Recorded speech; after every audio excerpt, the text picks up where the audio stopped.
Jacket बेच रहा हूँ तो होलसेलर एक मतलब जितना बल्क में खरीदते हैं उससे थोड़ा कम बल्क में बेचते हैं। खरीद गोडाउन वगैरह इनके बड़े होते हैं, तो रिकी के बहुत सारे गोडाउन है हमारे पास में बड़ा अच्छे तरीके से पक्का। सो मैन्युफैक्चरर को क्या सर्विस देते हैं, सबसे पहला point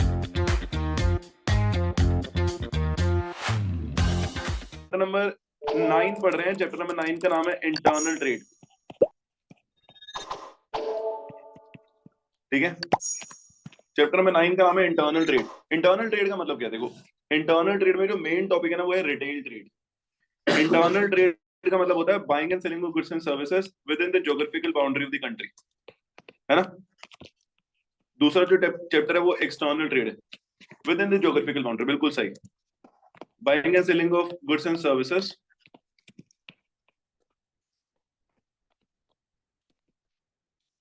with in the geographical boundary of the country.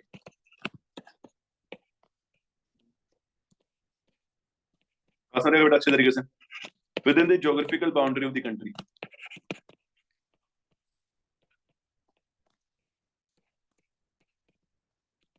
ठीक है, इसको क्या बोलेंगे, इसको बोलेंगे इंटरनल ट्रेड। ठीक है, अब जब इंटरनल ट्रेड करते हैं तो एक चेन बनती है। मैन्युफैक्चरर सामान किसको देगा, ऑब्वियसली होलसेलर को।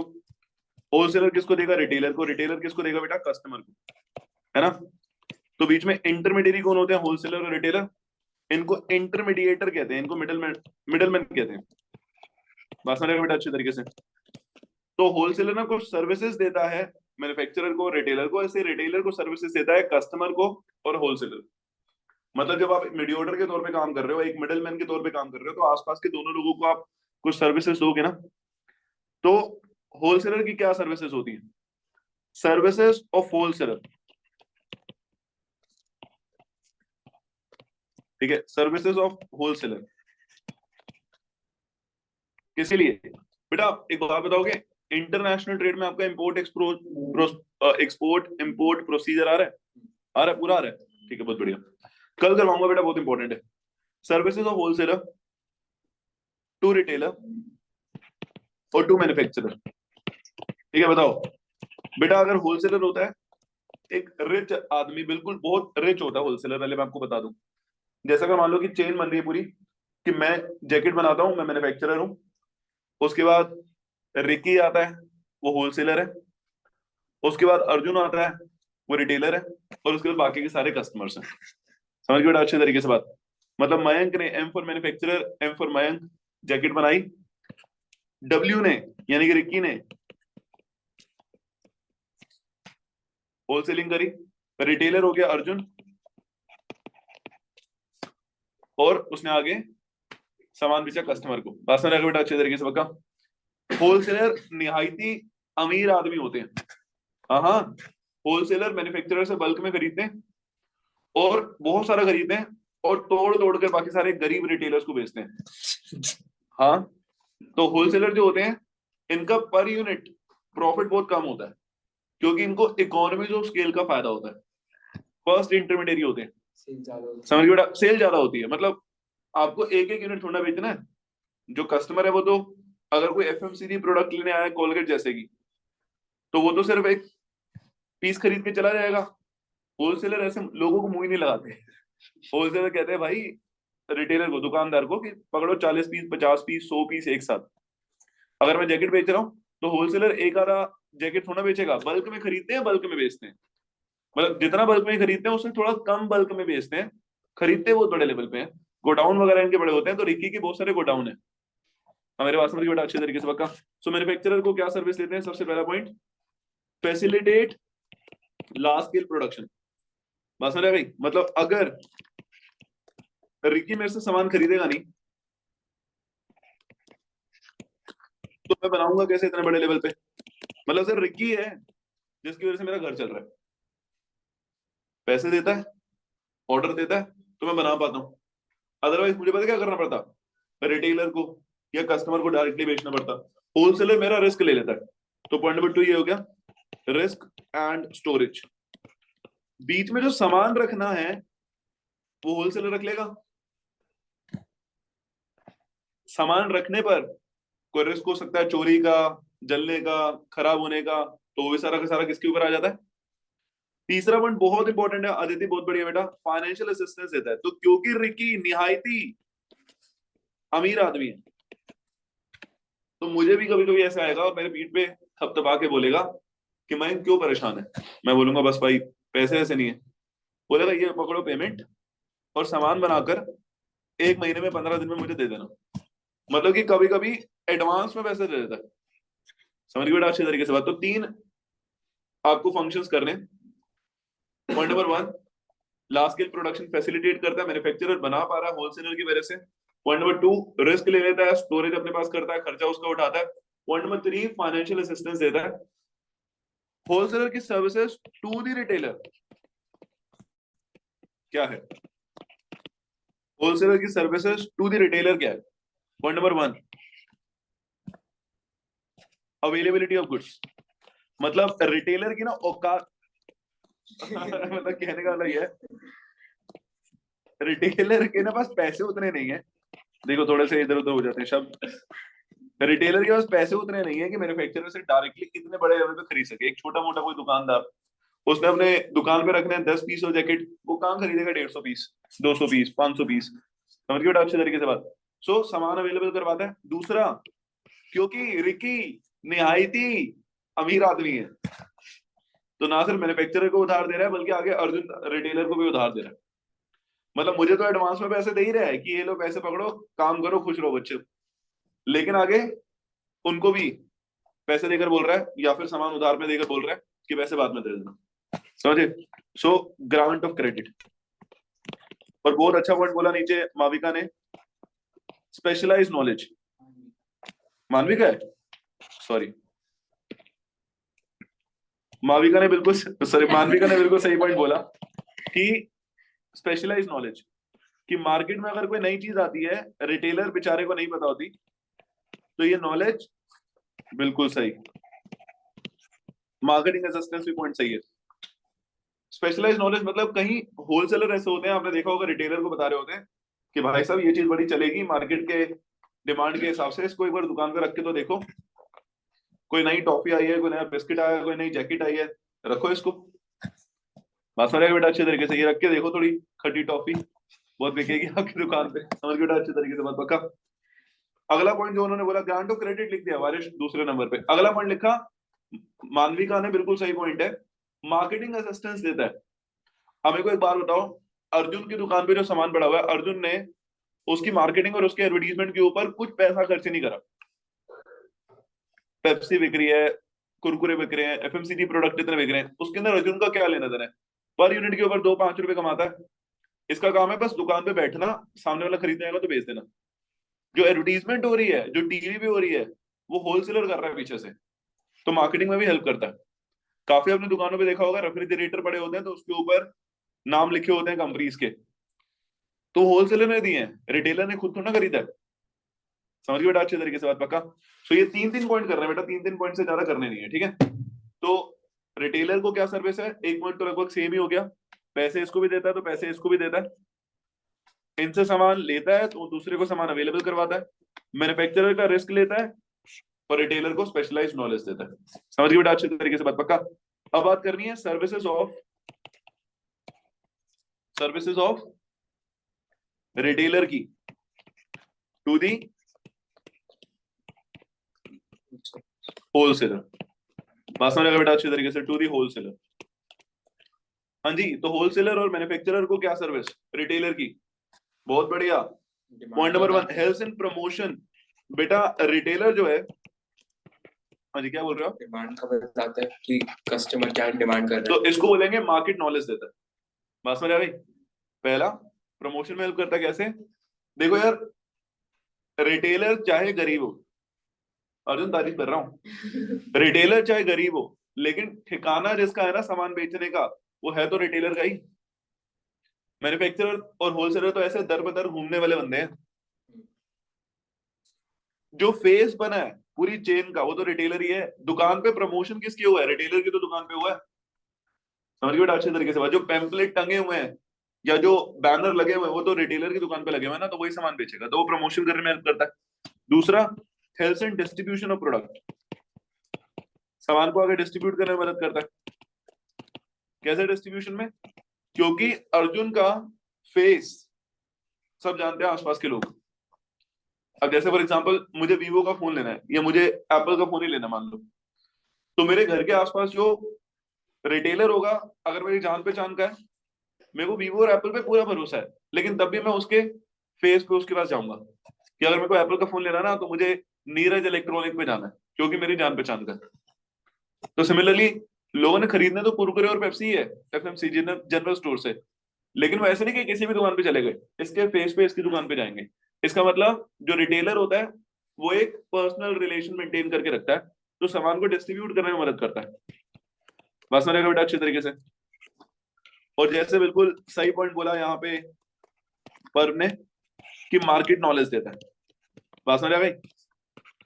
रिटेलर क्योंकि डे टू डे कॉन्टेक्ट में होता है ना, तो मार्केट नॉलेज देता है। समझ गए बेटा अच्छे तरीके से बात। कितने पॉइंट हो गए? होलसेलर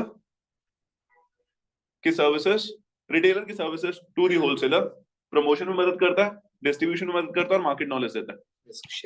और टू दी तीन पॉइंट करते हैं बस। और टू दी कस्टमर क्या बेनिफिट होता है बेटा? सबसे पहला पॉइंट रेगुलर अवेलेबिलिटी, जो हमने ऊपर भी बात करी है और ये जरूरी भी है, सोशल रिस्पॉन्सिबिलिटी वाले चैप्टर में करी थी ना। रेगुलर अवेलेबिलिटी देता है। दुकान पे बैठना 16 घंटे के लिए, 14 घंटे के लिए, 12 घंटे के लिए आसान काम नहीं है। बैठे रहो बस। अब चाहे कस्टमर आ रहा है नहीं आ रहा, 3 घंटे हो गए, 4 घंटे हो गए, आपको बैठना है। सुबह 6 बजे दुकान ओपन करनी है, कोई आए ना आए, अगर आपका जनरल स्टोर है। दूसरा कन्वीनियंस देता है उनको, क्योंकि वाइडर चॉइस होती है रिटेलर के पास जनरली। रिटेलर तो अलग अलग होलसेलर से सामान खरीदता है ना। अगर आप किसी कपड़े की दुकान पे भी गए हो तो उसने पजामे अलग से खरीदे हैं तो जैकेट्स अलग से खरीदी है, टी शर्ट से अलग से खरीदी है तो हुडीज अलग से खरीदी है। अगर आप जनरल स्टोर पे गए हो तो उसने कोल्ड ड्रिंक्स अलग से खरीदी है, आटा अलग से खरीदा है। तो आपको एक ही जगह पे सब कुछ मिल जाता है। समझ गए बेटा अच्छे तरीके से बात। और तीसरा, गुड क्वालिटी। नहीं नहीं नहीं, रिटेल गुड क्वालिटी कस्टमर को नहीं, हाँ कन्वीनियंस पर्सनल सेलिंग ये कह सकते हो आप। वाइडर चॉइस में वैसे कन्वीनियंस आ गया। Interpersonal touch. वारिश ये भी नहीं कोई अच्छा पॉइंट, मतलब वारिश ने बताया न्यू प्रोडक्ट इन्फॉर्मेशन, और सारे पॉइंट मैच करने लगे हैं। कोई अच्छा पॉइंट आखिरी पॉइंट लिखना है। इंटरपर्सनल टच हमने होलसेलर की सर्विस में लिख दिया। वाइड सिलेक्शन कार्तिक मैंने दूसरे नंबर पे लिखा है। वाइडर चॉइस, रेगुलर सामान अवेलेबल करवाता है, वाइडर चॉइस देता है। बिल्कुल सही कार्तिक, अच्छा पॉइंट है ये। आफ्टर सेल सर्विसेज, आदिति बहुत बढ़िया बेटा। आफ्टर सेल सर्विसेज, सामान बिकने के बाद भी जो सबसे ज्यादा टेंशन लेता है ना, वो रिटेलर लेता है। क्योंकि सामान अगर खराब हुआ तो आप दुकान पे जाओगे ना काउंटर पे कि भाई साहब खराब हो गया, परसों तो खरीदी मैंने ये प्रेस, भाई साहब खराब हो गई, परसों तो खरीदी थी मैंने ट्यूब। समझ के? तो आफ्टर सेल सर्विसेज देता है। समझ के बेटा अच्छे तरीके से बात? पक्का? दिक्कत वाली बात नहीं, बोलो हाँ है ना। हाँ जी, तो मैं क्या बोल रहा था, सर्विसेज ऑफ रिटेलर समझ आ गया और सर्विसेज ऑफ होलसेलर समझ आ गया। बोलो बेटा हाँ है ना। पक्का? आगे बढ़ते हैं। अब हमने बात करनी है इस चैप्टर के अंदर टाइप्स ऑफ रिटेल ट्रेड की। अच्छा, कल का में से एक बार स्केड्यूल सुन लो बेटा। कल 12 बजे ही क्लास है और सबसे पहले मैं शुरू कराऊंगा international trade, import and export procedure. उसके बाद मैं कराऊंगा स्मॉल स्केल बिजनेस। उसके बाद मैं कराऊंगा सोर्स नहीं, चैप्टर नंबर 4 बिजनेस सर्विसेज, जिसके अंदर इंश्योरेंस वाली बात है। तो पहले ये 3 चैप्टर कराऊंगा इंपॉर्टेंट। अगर हो सकता है तो अपने घर से आप चैप्टर नंबर 1 2 3 पढ़ लो, क्योंकि वो सबसे कम मार्क्स के हैं और वो आसान भी है। चैप्टर नंबर 1 में कुछ नहीं है, मनी वाला पढ़ लेना, वो जो है ना हुंडी वगैरह और कौन से ट्रेड सेंटर्स हैं वो पढ़ लेना जरूर। चैप्टर नंबर 2 में फॉर्म्स ऑफ बिजनेस ऑर्गेनाइजेशन, आपको पता ही है, पार्टनरशिप, सोल प्रोप्राइटरशिप, सबका फेवरेट चैप्टर होता है 11th वालों का। और चैप्टर नंबर 3 में पब्लिक प्राइवेट ग्लोबल एंटरप्राइजेस है। बस रहेगा बेटा अच्छी तरीके से? पक्का? कॉमर्स इज बैकबोन वाला इंपॉर्टेंट टॉपिक है, तो ये एक बार घर पे सेल्फ स्टडी करने की कोशिश करना, ठीक है? बाकी मैं जो नोट्स भेजूंगा उसमें से आप मेरे वाले चैप्टर कर लेना, जो आज 4 चैप्टर मैं करवा रहा हूँ। अभी हमारा 3.5 चैप्टर हो चुके हैं। समझ गए बेटा अच्छे तरीके से बात? टाइप्स ऑफ रिटेल ट्रेड में 2 टाइप होते हैं ना, एक होते हैं फिक्स शॉप रिटेलर्स, एक होते हैं फिक्स शॉप रिटेलर्स, और दूसरी कौन से होते हैं बेटा बताओ ना प्यारे बच्चों? आइटरेंट। बात में लगा बेटा अच्छे तरीके से? समझ गए बेटा अच्छे तरीके से? मतलब they do not have fix shop, they do not have fix shop. बात में लगा, इनकी कोई पक्की दुकानें नहीं होती। समझ गए? इनको बोलते हैं आइटरेंट, ठीक है? जिनकी पक्की दुकानें नहीं होती, जो इधर उधर घूम के सामान बेच रहे हैं, ना वो क्वालिटी का सामान देंगे, ना वो आफ्टर सर्विसेज देंगे, प्राइसेस जनरली इनके कम होते हैं। जनरली ये सामान जो बेच रहे होते हैं वो कंज्यूमरेबल आइटम होती है, कैपिटल लेके तो घूमेंगे नहीं। जैसे हमारी गली में कोई आता है, ले लो जी अचार जी, बेचन वाले सरदार जी, या फिर कोई बिस्किट नमकीन बेचने आता है, जूस वाला आता है, ऐसे आते हैं काफी लोग घूमते फिरते, चेन वाला आता है कोई, चेन ठीक करा लो ऐसा करके आता है ना, तो जो पहले से ही माइक के अंदर होती है बात, तो इसको बोलते हैं आइटरेंट। बात समझ आ गई? इसके टाइप्स हैं, जिसमें सबसे पहला है हॉकर्स एंड पैडलर्स। बात समझ आ गई बेटा अच्छे तरीके से? हॉकर्स एंड पैडलर्स दोनों में क्या फर्क होता है? हॉकर्स के पास जनरली कार्ट होती है, दे डू हैव कार्ट, इनके पास कार्ट होती है, उसके ऊपर सामान कैरी करते हैं, जैसे वेजिटेबल या फ्रूट्स जो लेकर आते हैं वो हॉकर्स होते हैं, और जो अपने कंधे पे और अपने सर के ऊपर सामान उठाते हैं वो पैडलर्स होते हैं। ये दोनों ही रेजिडेंशियल एरिया में घूम घूम के ऑन डोर सर्विसेज देते हैं और सामान बेचते हैं, इनको हॉकर्स और पैडलर्स कहते हैं। बात समझ आ गई? सो दे मूव अराउंड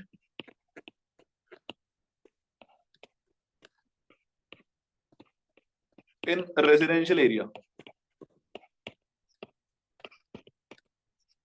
बात समझ आ गई? ये रेजिडेंशियल एरिया के अंदर मूव अराउंड करते हैं। बात समझ आ गई? Sell their product on door step.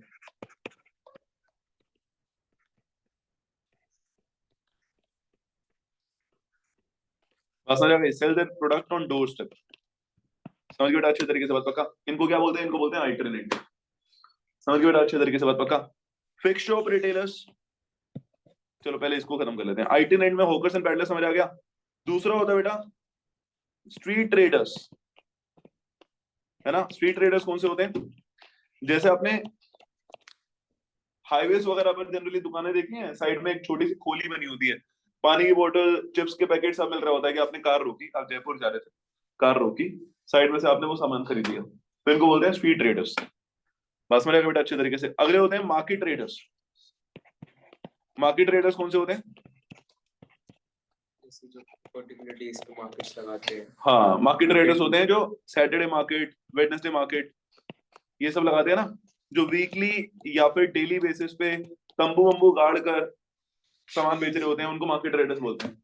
नहीं होता तंबू वंबू गाड़ के बिल्कुल सेटअप करके एक आधा घंटा तो दुकान बनाने में लग जाता है। बात समझ आ गई?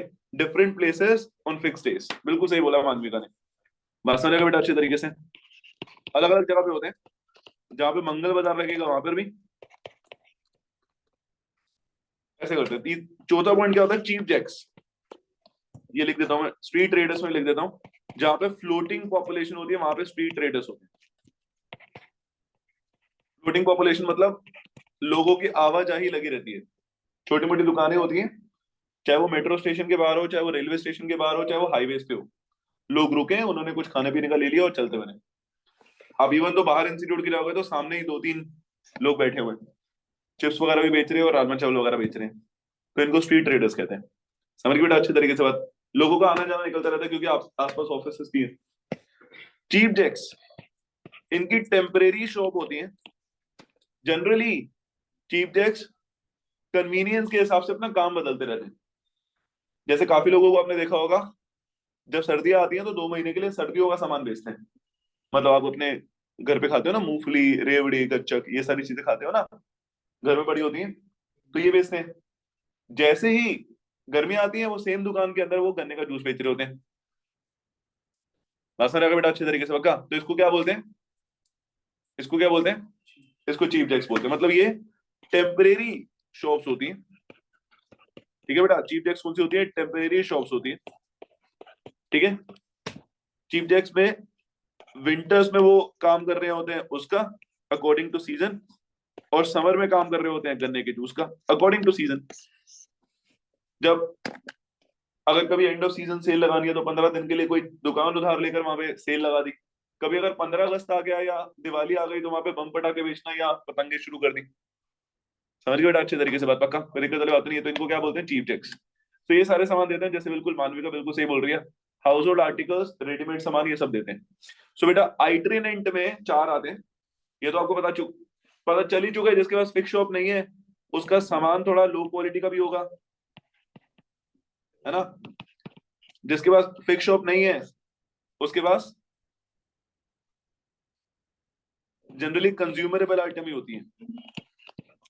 बात समझ आएगा बेटा अच्छे तरीके से। And they sell their product door to door as well, कभी कभी समझ गए बेटा अच्छे तरीके से बात पक्का। इनको आइटरेंट कहते हैं। And they do not have fix shops. मेरे साथ बोलेंगे बेटा कौन कौन से होते हैं आइटरेंट में। हॉकर्स एंड पैडलर्स, दोनों में क्या डिफरेंस होता है ये पता चल गया ना। रेजिडेंशियल एरिया में घूमने वाले लोग होते हैं। स्ट्रीट ट्रेडर्स फ्लोटिंग पॉपुलेशन में होते हैं। मार्केट ट्रेडर्स डिफरेंट प्लेसेस पे फिक्स डेज के ऊपर अपनी दुकानें लगाते हैं तंबू वंबू गाड़ के। और चीप डेस्क की टेम्परेरी शॉप होती है, सीजन के हिसाब से या माहौल के हिसाब से अपना काम बदलते रहते हैं। इनको चीप डेस्क बोलते हैं। बात समझ आएगा बेटा अच्छे तरीके से। फिक्स शॉप रिटेलर में दो आते हैं, एक आते हैं स्मॉल स्केल रिटेलर और एक आते हैं लार्ज स्केल रिटेलर। बात समझ आएगा बेटा अच्छे तरीके से। क्या स्मॉल स्केल रिटेलर्स और लार्ज स्केल रिटेलर्स, बेटा अच्छे तरीके से बात। स्मॉल स्केल रिटेलर्स और लार्ज स्केल रिटेलर्स, ठीक है बेटा। अब तक जो मैं पढ़ा रहा हूँ किसी को कोई डाउट है तो आप पूछ सकते हो। ऑनलाइन क्लास का ये फायदा जरूर है कि बीच में आप क्वेश्चन पूछ सकते हो और नंबर ऑफ स्टूडेंट कम ही है तो मैं आपके साथ इंटरेक्शन कर सकता हूँ। अदरवाइज अब तो आप मतलब समझ रहे हो मेरी बात। यूट्यूब पे भी बहुत सारा डाटा अवेलेबल होगा, है ना। तो ऑनलाइन क्लास या फिर ऑफलाइन अगर आप आए हो तो आप जरूर पूछ सकते हो। अच्छा एक और बात, इकोनॉमिक्स का पेपर 9 तारीख को है आपका, और उससे पहले क्या है, कौन सा पेपर है, कौन सी तारीख को? अकाउंट्स का फाइव 5 को इंग्लिश का account- इंग्लिश फिर इको है, इंग्लिश को 5 को है। नहीं इंग्लिश 7 को है। 5 को अकाउंट्स है, 7 को इंग्लिश है। इतने कम दिन मिले आपको, आपका तो बिल्कुल जल्दी शुरू हो जाएगा सेशन भी।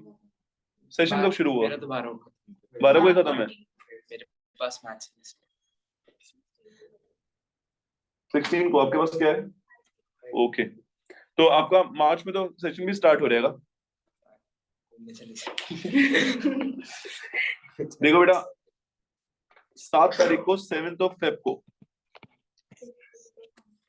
अकाउंट से पेपर है ना, लेकिन 7th ऑफ फेब को हम इको के लिए बात कर रहे हैं। देखो बेटा अभी माइक्रो इकोनॉमिक्स का सेमिनार हुआ था और उसमें से जो ऑनलाइन बच्चे होंगे और जो ऑफलाइन बच्चे होंगे उनमें से काफी लोग आए भी थे, ठीक है। तो मैं ऑफलाइन क्लास और ऑनलाइन क्लास दोनों रखूंगा इकोनॉमिक्स के लिए। 11th क्लास में ऑब्वियसली इकोनॉमिक्स मेरा मेन सब्जेक्ट है। जो 2 बच्चे पढ़ते हैं उनको पता है कि मैं बिजनेस स्टडीज ऑन संडेज पढ़ाता था।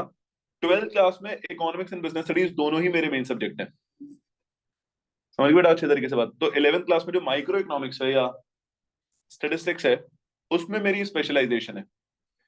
तो उसके नोट्स भी तैयार है, उसके इंपॉर्टेंट क्वेश्चन भी तैयार है और उसका भी सेशन में रखूंगा स्पेशली फॉर रायन इंटरनेशनल, ठीक है। 7th को रखें 8th को रखें?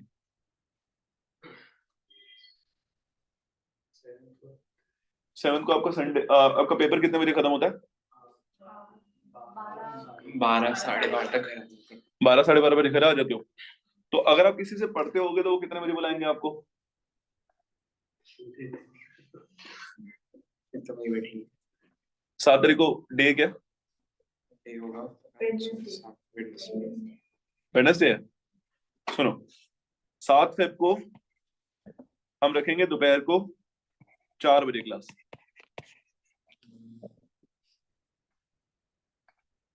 और श्योरली आपके जो कोई टीचर होंगे वो इस टाइम पे शायद ना रखें।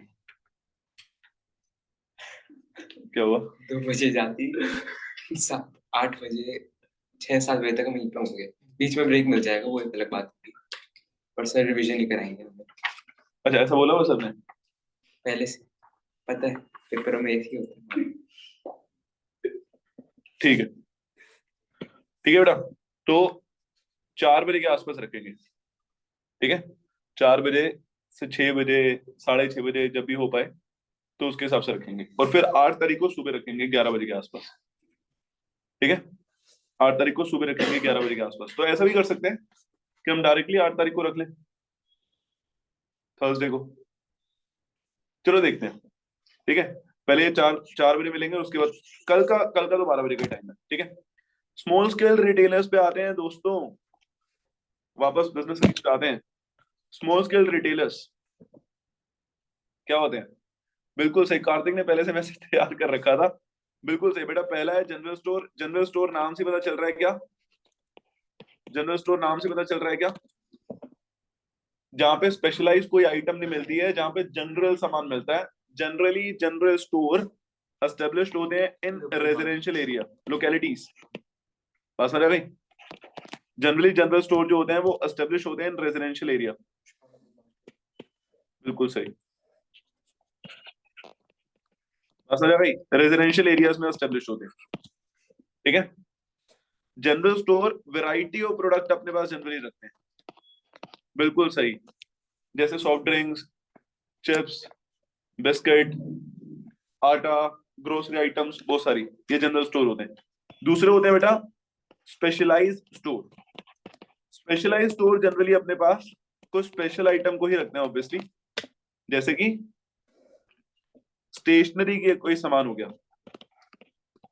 स्टेशनरी आइटम हो गई, बात समझ आ गई? या कि जूस की कोई दुकान हो गई, कपड़ों की दुकान हो गई, यूटेंसिल्स के लिए कोई दुकान हो गई, तो इनको बोलते हैं स्पेशलाइज्ड स्टोर्स, जहां पे आपको एक पर्टिकुलर रेंज ऑफ प्रोडक्ट मिलेगा। बात समझ आ गई बेटा अच्छी तरीके से पक्का? हाँ बिल्कुल सही है। तीसरा पॉइंट,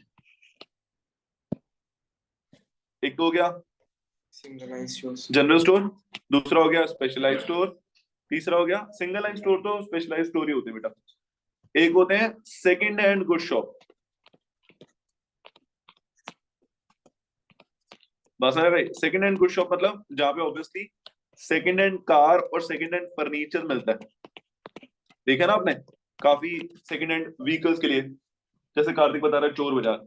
वैसे चोर बाजार लेजिटिमेट मार्केट नहीं है बेटा। सेकंड हैंड कार की मार्केट अलग होती है। जैसे आप कार खरीदने जाओगे तो अशोक विहार में बहुत बड़ी मार्केट है। फर्नीचर खरीदने जाओगे तो सफदरजंग में, सराय काले खां में बहुत बड़ी मार्केट है।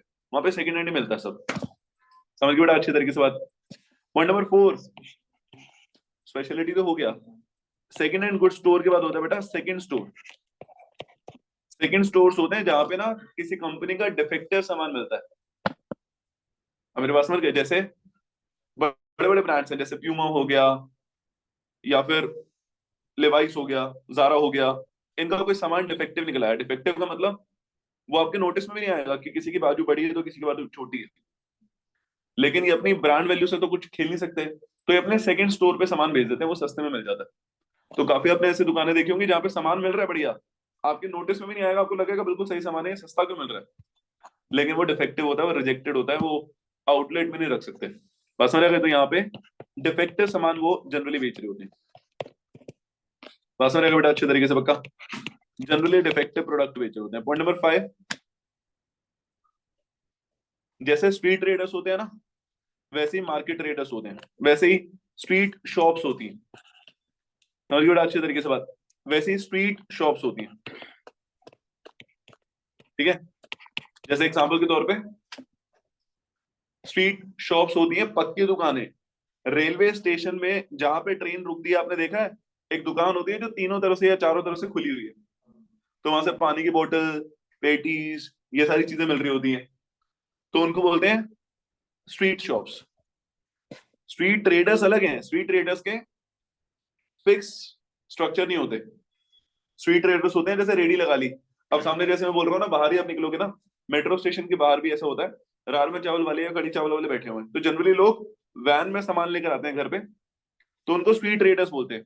तो ये मूवेबल होता है, बट स्ट्रीट शॉप जो होती है वो मूवेबल नहीं होता, तो दोनों में ये फर्क है। तो मुझे बताना जरा फटाफट से बेटा, सामने लिखा हुआ है स्मॉल स्केल रिटेलर्स, और उसके अंदर आते हैं जनरल स्टोर्स, वैरायटी ऑफ सामान मिलता है, रेजिडेंशियल एरिया और लोकेलिटीज में होते हैं स्पेशलाइज्ड स्टोर्स, स्टेशनरी आइटम और juice shop, second hand good shop जहां पे सेकंड हैंड कार मिलती है, सेकंड हैंड फर्नीचर मिलता है, सेकंड स्टोर्स जहां पे डिफेक्टिव प्रोडक्ट मिलता है, और स्ट्रीट शॉप्स जहां पे सामान मिलता है बेसिक ही एफएमसीजी प्रोडक्ट मिलते हैं, लेकिन ये भी फ्लोटिंग पॉपुलेशन जैसे रेलवे स्टेशन और रेड लाइट के आसपास होते हैं।